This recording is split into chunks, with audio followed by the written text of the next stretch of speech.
السلام علیکم، میں ہوں رانا عدنان شبیر خان۔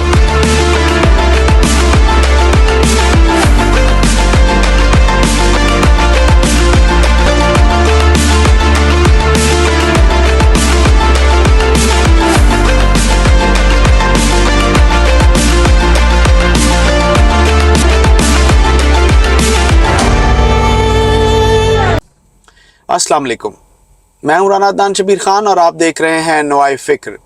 آج جہانگیر ترین صاحب کے بھائی عالمگیر ترین صاحب کی ڈیتھ کی ایک انتہائی افسوسناک خبر میڈیا پر چل رہی تھی، مگر اس سے زیادہ افسوسناک بات یہ تھی کہ عمران خان صاحب کے واٹس ایپ کے ٹائیگرز نے کسی کی موت کے دکھ کو بھی معاف نہیں کیا، اور عمران خان صاحب کے انتہائی سمجھدار ٹائیگرز نے ایک ہاتھ سے لکھی ہوئی تحریر سوشل میڈیا پر وائرل کی۔ میں آپ کو پڑھ کر سناتا ہوں، آپ یقیناً پریشان بھی ہوں گے اور آپ ان سے ان کی پسماندہ ذہنیت کا آپ اندازہ لگا لیں کہ عمران خان صاحب کس حد تک اپنے بیانیے کو پاپولر کرنے کے لیے کس حد تک جا سکتے ہیں۔